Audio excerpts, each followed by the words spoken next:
Hi guys, welcome to Telugu coding community. ఇక్కడ ఈ ఛానల్లో మేము కోడింగ్కి రిలేటెడ్ ఉన్న టఫెస్ట్ అండ్ హార్డెస్ట్ టాపిక్స్ని ఈజియెస్ట్ వేలో ఎక్స్ప్లెయిన్ చేయడానికి ట్రై చేస్తున్నాం. ఒకవేళ మా వీడియోస్ మీకు నచ్చినట్టయితే సబ్స్క్రైబ్ చేయండి, లైక్ చేయండి. రియాక్ట్ నేటివ్ ప్లేలిస్ట్లో ఇది ఫస్ట్ వీడియో. ఫస్ట్ చూద్దాం అసలు రియాక్ట్ నేటివ్ అంటే ఏంటో. So react native Java script framework. అది యూజ్ చేసి మనం both Android and iOS application develop చేయొచ్చు. సో మనకి ఇప్పుడు ఐఓఎస్ డెవలప్ చేయడానికి స్విఫ్ట్ ఎలా ఉంది, ఆండ్రాయిడ్ డెవలప్ చేయడానికి జావా ఎలా ఉంది, అలానే మనం both Android and iOS app develop చేయొచ్చు రియాక్ట్ నేటివ్ యూజ్ చేసుకొని. రియాక్ట్ నేటివ్ని ఫేస్బుక్ వాళ్ళు డెవలప్ చేశారు.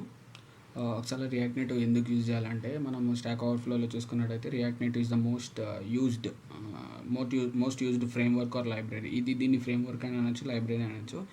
It is the most used by the developer. So మార్కెట్లో దీని డిమాండ్ చాలా ఉంది. లైక్ మనం ఈ గ్రాఫ్ చూడొచ్చు. ఇది రియాక్ట్ మనం పాస్ట్ ఇయర్స్గా చూసుకుంటుంటే రియాక్ట్ డౌన్లోడ్స్ కానీ యూజేజ్ కానీ గ్రాఫ్లో చూసుకుంటే ర్యాపిడ్గా పెరిగింది. ఇవి అదర్ ఫ్రేమ్వర్క్స్ అనమాట, like angular, back bone and view and embed source లాంటివి. వాటి గ్రోత్ చాలా తక్కువ ఉంది. సో ఇది ఒక one of the main reason ఎందుకు మనం రియాక్ట్ నేటివ్ నేర్చుకోవాలన్న దానికి. Advantages of React native. So cross platform అంటే మనం బోత్ మ్యాక్ ఓఎస్ యూజ్ చేసుకోవచ్చు అండ్ విండోస్ కూడా యూజ్ చేసుకొని ఈ అప్లికేషన్స్ డెవలప్ చేయొచ్చు. అండ్ బెస్ట్ పర్ఫార్మెన్స్ చాలా టాప్ క్లాస్ ఉంటుంది.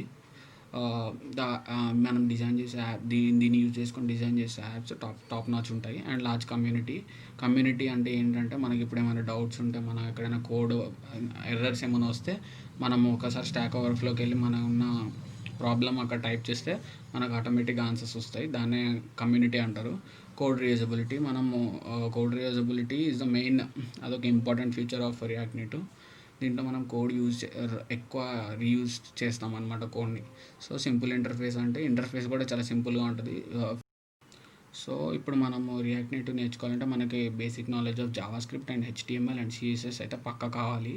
ఒకవేళ మీకు Java script and HTML CSS మీద ట్యూటోరియల్స్ కావాలంటే కింద కామెంట్ చేయండి, మేము వాటిపైన కూడా ట్యూటోరియల్స్ చేస్తాం. Reason of this introduction class ఏంటంటే, మనకి technology own disappear in futures. అంటే మనకి నియర్ ఫ్యూచర్లో ఈ టెక్నాలజీ అయితే చాలా టాప్ నాచ్లో ఉంటుంది. సో చాలామంది యూజ్ చేస్తారు, చాలా కంపెనీస్ కూడా యూజ్ చేస్తారు. సో మనకి జాబ్స్ ఫైండింగ్ కానీ అలాంటివి ఈజీ అవుతాయి ఈ టెక్నాలజీ నేర్చుకుంటే.